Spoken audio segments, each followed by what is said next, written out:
بسم اللہ الرحمن الرحیم قال الحکیم فی کتابہ المجید بسم اللہ الرحمن الرحیم تعاونوا علی البر والتقوی ولا تعاونوا علی الاثم والعدوان۔ حضرات محترم، خطبہ دوم کی مناسبت سے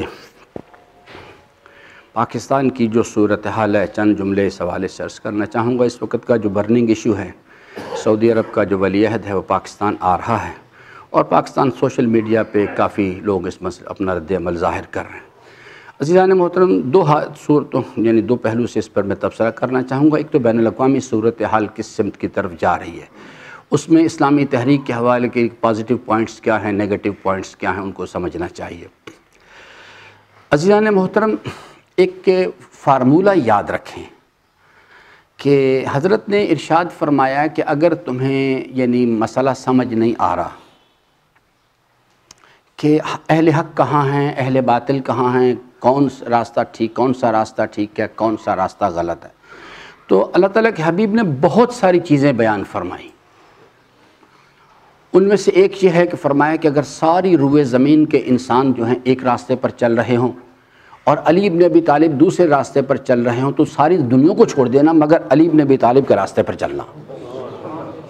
یہ چیز دوسرا، حضرت نے ایک فارمولہ بتایا، فرماتے ہیں کہ اگر تمہیں بات سمجھ میں نہیں آ رہی تو دیکھو کہ باطل کے تیر کس طرف آ رہے ہیں۔ باطل قوتیں جس نظام کو، جس پرسنالٹی کو نشانہ بنا رہی ہوں، فرماتے ہیں کہ یہ دلیل ہے کہ وہ نظام یا وہ پرسنالٹی حق کے راستے پر ہے۔ اور امام خمینی نے اس کو خلاصہ کیا۔ وہ فرماتے ہیں کہ اگر آپ کو نہیں سمجھ آ رہی بات کی تو فرمایا کہ اس کا خلاصہ یہ ہے، انہوں نے اس کو بینیم بیان کر دیا۔ کہا کہ دیکھو، جس فرد کی، جس نظام کی امریکہ تائید کر رہا ہو، سمجھ لو کہ وہ مفاد اسلام کے اور انسانیت کے مفاد کے خلاف ہے۔ یہ انہوں نے فرمایا۔ اور جس چیز کی، جس کی مخالفت امریکہ کرے، پرسنالٹی کی، جس نظام کی، سمجھ لو کہ وہ پرسنالٹی یا وہ نظام انسانیت اور اسلام کے مفاد میں ہے۔ یہ آپس میں ایک دوسرے کی ضد ہے، کیونکہ دور حاضر میں یہ جو سورہ مبارکہ بقرہ میں اللہ تعالیٰ نے آیت الکرسی میں کبیر میں ارشاد فرمایا کہ اللہ ولی الذین آمنوا یخرجہم من الظلمات الی النور والذین کفروا اولیاؤہم الطاغوت یخرجونہم من النور الی الظلمات اولئک اصحاب النار ہم فیہا خالدون۔ یہ جو طاغوت کی ولایت کا ذکر کیا گیا نا، تو چونکہ لوگوں کو اکثر وہ اس کی تفصیلات سے، تشریحات سے آگاہی نہیں، یہ ڈونلڈ ٹرمپ اور اس کے ساتھ اسرائیل کا وزیر اعظم، یہ دور حاضر میں طاغوتی قوتوں کے پیشوا اور امام ہیں۔ اور اگر آپ مزید گہرائی میں اتریں تو اصل نظام جو ہے وہ اسرائیل کے ہاتھ میں ہے۔ طاغوت کی ولایت کا میر کارواں پیشوا اسرائیل ہے، باقی حضرات جو ہیں سب اس کے الائز ہیں۔ حتیٰ کہ امریکن پریزیڈنٹ جو ہے وہ بھی ان کے اشاروں پہ چلتا ہے۔ کیا چیز ہو رہی اس وقت روئے زمین پہ؟ اس وقت دو طرح کے اختلافات گلوبل لیول پہ چل رہے ہیں۔ ایک اختلافات وہ ہیں جو کہ مستقبل میں روئے زمین پر ڈومینیٹ کون کرے گا۔ 2019 اور 20 کا زمانہ ہے، 2040 کا زمانہ، 2030، 40، 50 کا زمانہ، گلوبل لیول پہ کون ڈومینیٹ کرے گا، یہ گیم ہے ایک باقاعدہ۔ یہ جو جنوبی چین کے بحرے چائنا جو سی ہے، ساؤتھ چائنا سی جو ہے، اس میں جو ٹسل ہو رہی ہے وہ کوئی نظریاتی بنیادوں پر نہیں ہے، وہ ڈومینیشن کی جنگ ہو رہی ہے۔ مستقبل میں کون ڈومینیٹ کرے گا، تفصیلات ہیں اس کی، خود جائیں انٹرنیشنل پریس میں جا کے دیکھیں اسے۔ لیکن اس ڈومینیشن کی جو جنگ ہے، اس کے اندر جو نظریاتی خطرہ ہے جو وہ محسوس کر رہے ہیں وہ ہے تہران سے۔ انہیں باقی ان کے درمیان جیسے کرائمیا کے مسئلے پہ آپس میں اختلاف ہے، یوکرین میں آپس میں اختلاف ہے، ان حضرات کے، یہ ان کے باہمی آپس میں اہل باطل کے آپس کی جنگیں ہیں، ان کی مفادات کی۔ لیکن ایک جنگ وہ ہے جو گلوبل لیول پہ وہ ہے کہ یہ جو جس کو میں نے آپ سے عرض کیا تھا کہ گورباچوف اور فورڈ کے درمیان جب میٹنگ ہوئی تو اس وقت یعنی جو ان کے آپس میں ان کے جو ایجنڈا تھا اس کو مجھے ایگزیکٹلی اب نام میرے ذہن میں رہا، ایک سابقہ امریکن صدر تھا، اس نے دونوں حضرات کو خط لکھا. اس نے کہا کہ میں نے آپ کی میٹنگ کا ایجنڈا پڑھا ہے، لیکن میں آپ کو توجہ دلانا چاہتا ہوں کہ یہ جو آپ نے یعنی بین الاعظمی میزائل اور یہ دیگر چیزیں اور نیوکلیئر وار ہیڈز جو ہیں، انہوں نے کہا یہ ہمارا مسئلہ نہیں ہے، یہ تو ہمارا انٹرنل مسائل ہیں. ہمارا اصل مسئلہ اور دشمن وہ ملیٹنٹ اسلام ہے جو تہران سے اٹھا ہے، اس کا بندوبست کرو، اس کا سد باب کرو. اس وقت یہ جو وارسا میں ابھی پولینڈ میں کانفرنس ہوئی ہے، جو ابھی شاید ابھی ہو رہی ہے یا شاید کل ختم ہو گئی، یہ اسی سلسلے کی کڑی ہے. تمام الکفر ملت واحدہ، وہ ان کو اکٹھا کرنا چاہتے ہیں تاکہ اس کے خلاف، اس کے اندر کفر کی قوتیں کون کون سی ہوتی ہیں؟ مشرکین، منافقین، کفار، یہ سب آپس میں اکٹھے ہیں اس وقت. یہ جو شخص آ رہا ہے، شاید کل آ رہا ہے پاکستان میں، یہ جو ہے یہ اس کے اندر ایک بہت بڑا اس کا وائٹل رول ہے، پرسنالٹی وائز نہیں، چونکہ ان کے پاس تیل کے ذخائر ہیں اور اس کے ذریعے سے وہ ڈوئل پرپز، ایک تو مسلمانوں کو تقسیم کرتے ہیں، جیسے پاکستان میں جیسے جو شیعہ حضرات ہیں وہ اس وقت سوشل میڈیا پہ اس مسئلے میں آواز بلند کر رہے ہیں، بعض لوگ، سب نہیں کر رہے ہیں لیکن کچھ لوگ اس پہ آواز بلند کر رہے ہیں. لیکن آپ دیکھیے کہ طاہر اشرفی جیسے لوگ اس قسم کے اس قبیل کے جو ریال خور ہیں، آپ دیکھیے گا کہ جس دن وہ آئے گا یہاں باقاعدہ اس کی تائید میں باقاعدہ جلوس نکالے جائیں گے. یہ ایک بہت بڑا کھیل ہوتا ہے جس کو کہ سمجھنے کی ضرورت ہوتی ہے. اس وقت گلوبل لیول پہ بلاک بن رہے ہیں باقاعدہ، اور پاکستان کے لیے سب سے بڑا فائدہ جو ہے وہ اس چیز میں ہے کہ وہ اس بلاک کو جوائن کرے کہ جس بلاک کے اندر یعنی رشیا، چائنا، ٹرکی اور ایران جو ہیں وہ اس وقت ایک بلاک بنا رہے ہیں. اس کے مقابل میں کون لوگ ہیں؟ امریکہ، یورپین یونین اور اسرائیل.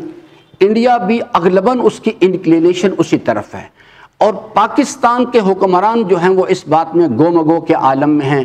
وہ چاہتے ہیں کہ شاید ہم اس، حالانکہ بالکل بصراحت حضرت کا فرمان ہے کہ مومن ایک سوراخ سے 2 مرتبہ نہیں ڈسا جایا کرتا. امریکہ کے ساتھ وابستگی جو ہے وہ پاکستان کے لیے کسی صورت بھی فائدہ مند نہیں ہے. لیکن کیا وجوہات ہیں، یہ ایک بڑی لمبی بحث ہے، میں اس میں جانا بھی نہیں چاہتا کہ عمران خان صاحب یہ بات کہہ کے آئے تھے تو وہ کیوں نہیں کر رہے. صرف بس ایک جملہ میں عرض کر دوں کہ پاکستان کی خارجہ پالیسی جو ہے اور پاکستان کے دفاعی معاملات اور سیکیورٹی کے جو معاملات ہیں وہ ایک لمبے عرصے سے، صرف عمران خان کے برسر اقتدار آنے کے بعد نہیں، ایک لمبے عرصے سے سول انتظامیہ کے پاس نہیں ہے، وہ افواج پاکستان کے پاس ہیں. وہ فیصلے جو ہیں وہاں سے ہوتے ہیں. تو اس لیے ہاں، البتہ میں اس میں گہرائی میں نہیں جانا چاہتا، یہ فیصلے کون کر رہا ہے، کس بنیاد پہ کیے جا رہے ہیں، یہ ایک لمبی دیگر داستان ہے، اس میں نہیں. لیکن اس وقت جو پاکستان میں اگر ہم چاہتے تھے، میں نے آج سے 15-20 سال پہلے اسی پلیٹ فارم پر یہ کہا تھا کہ اگر ہم، اس کا ایک حل ہے صرف، آپ کبھی بھی اس مسئلے کو حل نہیں کر سکتے، آپ کچھ کر لیں، سوشل میڈیا پہ چاہے طوفان مچا دیں، کچھ بھی نہیں آپ کر سکتے. اس کا حل سب سے پہلا اسٹیپ نمبر 1 یہ ہے کہ پاکستان کے شیعہ حضرات باہمی اختلافات کو برطرف کریں، ایک پلیٹ فارم پر آئیں، ایک امیر کے پیچھے آئیں. جس وقت یہ انقلاب آیا تھا پاکستان کے اندر جو سیکولر قوتیں ہیں ان کو اس وقت سے انہوں نے دیکھ لیا کہ یہ بڑی خطرناک چیز ہو گئی، تو انہوں نے پلان کیا کہ شیعہ حضرات کو آپس میں کبھی بھی ایک پلیٹ فارم پر مت رہنا. اب وہ 4-5 گروپس میں تقسیم کر چکے، پہلے 1 سے 2 کیا اور پھر 2 سے اب 4-5 کر دیا. ابھی مزید بھی پروگرام ہے، مزید بھی کریں گے.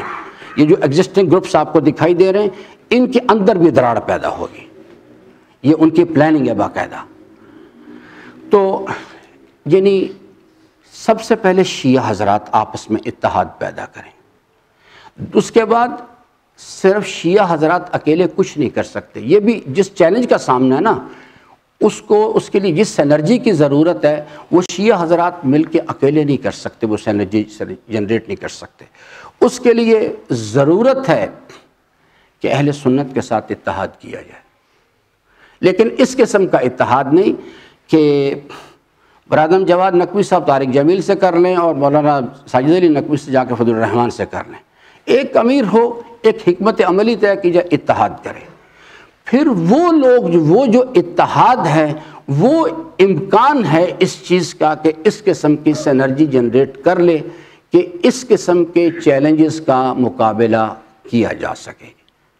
اگر یہ چیز ہم یہ نہیں کریں گے تو آپ بالکل، میں ابھی پچھلے دنوں سن رہا تھا پاکستان کے وزیر اطلاعات کی پریس کانفرنس، وہ کہہ رہا تھا کہ جناب ہم اس چیز کا جائزہ لے رہے ہیں اور کہ یعنی یہ سوشل میڈیا پہ جو مختلف قسم کے بیانات ہیں، اگرچہ کہ بعض آرگنز ہیں، بعض پلیٹ فارمز ہیں جن کو وہ خود کہتے ہیں کرو، فرقہ واریت پھیلاؤ، آپس میں کریٹ کرو، لیکن جب انہوں نے کہا کہ اس قسم کے بیانات، تو ان سے بیانات سے مراد ان کی یہ تھی، انہوں نے نام نہیں لیا، یعنی جو محمد بن سلمان کے خلاف بیانات دے گا ہم اس کو پکڑیں گے.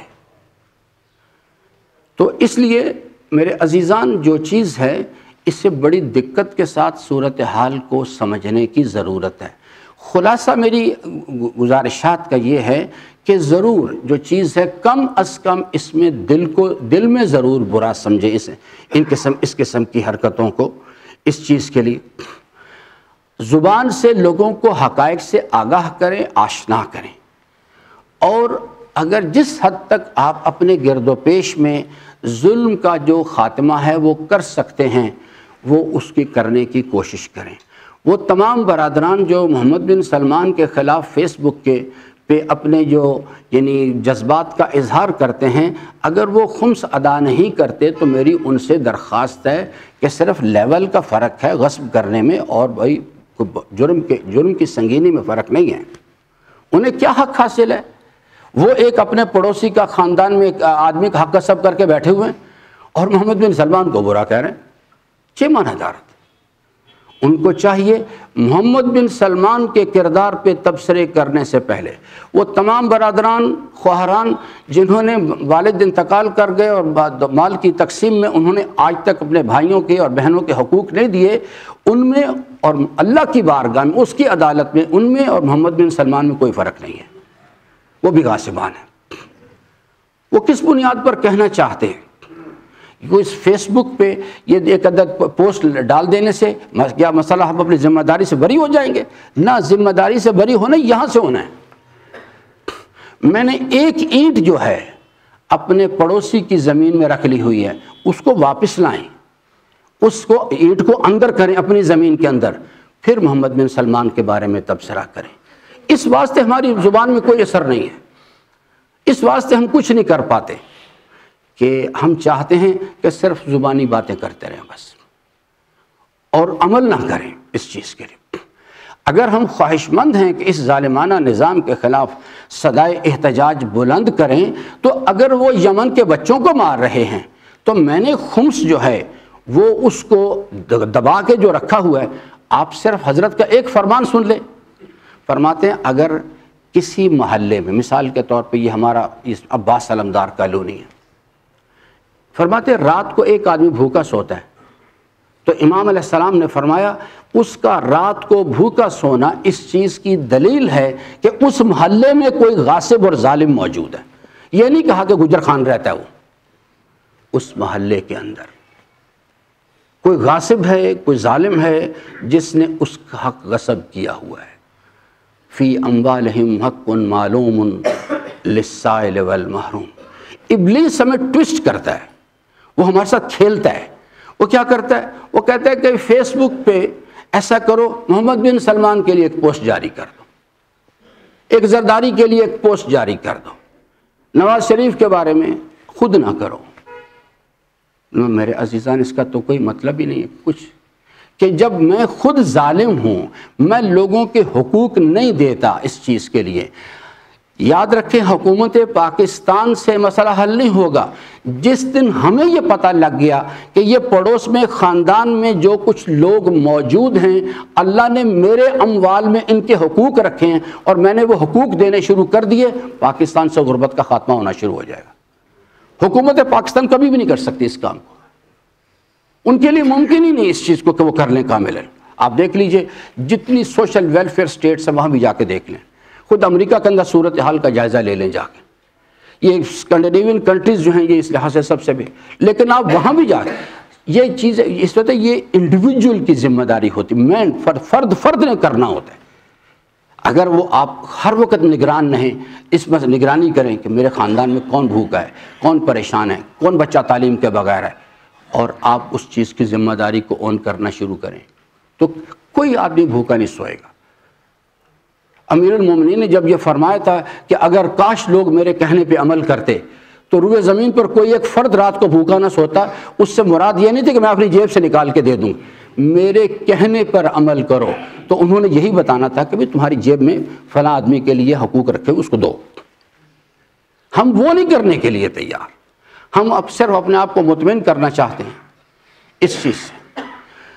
ضرور اپنے اس حکم پہ عمل کریں جو امیر المومنین نے فرمایا کہ اگر ظلم ہوتا ہوا دیکھو تو 3 مراحل میں سے ایک جگہ رہو، یا طاقت ہو تو طاقت سے ظلم کو برطرف کرو، اگر نہیں زبان سے برا کہو، نہیں دل میں برا سمجھو، ضرور چاہے علاقائی سطح پہ ہو یا بین الاقوامی سطح پہ اس ظلم کے خلاف صدائے احتجاج بلند کرے، لیکن خیال رکھیں اس چیز کا کہ وہ آواز بلند کرنے سے پہلے دیکھ لیں کہیں میں بھی تو ظالموں میں شریک نہیں ہوں، میرا شمار بھی تو انہی لوگوں میں نہیں ہوتا کہیں۔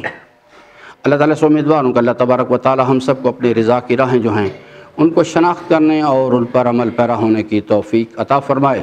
بسم اللہ الرحمن الرحیم، والعصر ان الانسان لفی خسر الا الذین آمنوا وعملوا الصالحات وتواصوا بالحق وتواصوا بالصبر۔